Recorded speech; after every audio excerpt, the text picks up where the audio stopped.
మీరు ఇప్పటి వరకు నిద్రలో నడిచే వారి గురించి విని ఉంటారు, చూసి ఉంటారు. స్లీప్ వాకింగ్ అనేది నిద్రలో నడిచే ప్రక్రియ. స్లీప్ వాకింగ్ లో వారు ఏం చేస్తున్నారో వారికే తెలియదు. అటువంటి ఘటనలు మన చుట్టుపక్కల అప్పుడప్పుడు జరుగుతూ ఉంటాయి. ఒకవేళ మీకు కూడా స్లీప్ వాకింగ్ చేసే అలవాటు ఉంటే ఆ స్లీప్ వాకింగ్ గురించి మీరు ఖచ్చితంగా తెలుసుకోవాలి. అలా స్లీప్ వాకింగ్ చేసే రుగ్మతను పారాసోమ్నియా అని అంటారు. ఈ స్లీప్ వాకింగ్ అనేది ఎక్కువగా చిన్నపిల్లల్లోనే ఉంటుంది. ఎందుకంటే చిన్నపిల్లలు అది నిద్రనా నిజమా అని తెలుసుకోలేరు. వారు కలల్ని కూడా నిజమే అని నమ్ముతారు. కానీ ఈ జబ్బు పెద్దవారిలో కూడా ఉంటుంది. ఎక్కువ శాతం జెనెటిక్ కండిషన్స్ వల్ల ఈ ప్రాబ్లం వస్తుంది. కానీ స్లీప్ వాకింగ్ అనేది ఒక సాధారణమైన విషయం. మరి ఈ వీడియోలో పారాసోమ్నియా కారణంగా తమ ప్రాణాలు కూడా పోగొట్టుకున్న కొంతమంది వ్యక్తుల గురించి మీకు తెలియని కొన్ని ఆసక్తికరమైన విషయాలు ఈ వీడియోలో తెలుసుకునే ముందు టీటాక్ ఛానల్ ని సబ్స్క్రైబ్ చేయడం మాత్రం మర్చిపోకండి. ఇక విషయంలోకి వెళ్దాం. నెంబర్ 1, ప్రపంచంలోనే అత్యంత పాపులర్ స్టోరీతో మొదలు పెడదాం. అతని పేరు జెనెత్ పార్క్సన్. ఇతను ఒక కెనడియన్ సిటిజన్. అతనికి 20 ఏళ్ల వయసులోనే జూదం బాగా అలవాటైపోయింది. ఆ జూదం కారణంగా అతను ఉద్యోగాన్ని కూడా పోగొట్టుకున్నాడు. దాని కారణంగా అతను మెంటల్ ఫ్రస్ట్రేషన్ వల్ల అతనికి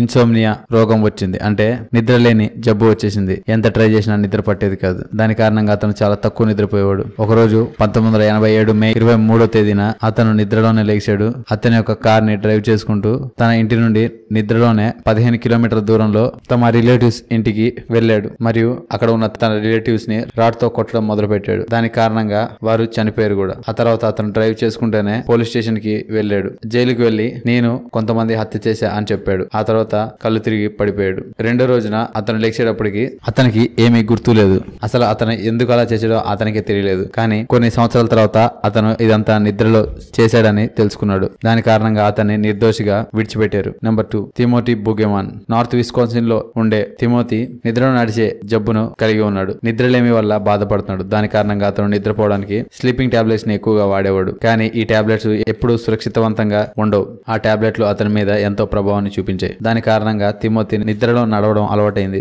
ఒకరోజు ఇంట్లో వేడిగా ఉందని నిద్రలోనే లెగిసి తన యొక్క కార్ స్టార్ట్ చేసి డ్రైవ్ చేసుకుంటూ వెళ్లి తిమోతి ఒక చెట్టును గుద్దుకున్నాడు. అప్పుడు డాక్టర్లు అతన్ని నిద్రలో ఇలాంటి పనులు చేయకూడదు, ముందు అర్జెంట్ గా టాబ్లెట్లు మానే అని చెప్పారు. కానీ అయినా గానీ అతనికి నిద్రలేమి వల్ల ఆ టాబ్లెట్లను మళ్లీ వాడడం మొదలు పెట్టాడు. మంగళవారం ఒకరోజు పొద్దున్న అతని యొక్క మృత శరీరం అతని యొక్క ఇంటి నుండి 180 ఫీట్ల దూరంలో మంచులో పడి ఉంది. అప్పుడు అతని యొక్క ఒంటి మీద కేవలం ఒక నిక్కరే ఉంది. అతను నిద్రలో నడుస్తూ ఆ మంచు మీద పడ్డాడు. ఆ తర్వాత హైపోథర్మియా కారణంగా అతను చనిపోయాడు. చూశారు కదా, నిద్రలో నడిచి తమ యొక్క ప్రాణాలను కూడా కోల్పోయిన కొంతమంది వ్యక్తుల గురించి మీకు తెలియని కొన్ని ఆసక్తికరమైన విషయాలు ఈ వీడియోలో. ఈ వీడియో కనుక మీకు నచ్చట్లయితే లైక్ చేయండి, షేర్ చేయండి. ఇలాంటి మరికొన్ని ఆసక్తికరమైన విషయాల గురించి తెలుసుకోవాలనుకుంటే టీటాక్ ఛానల్ ని సబ్స్క్రైబ్ చేయడం మాత్రం మర్చిపోకండి. Thank you for watching.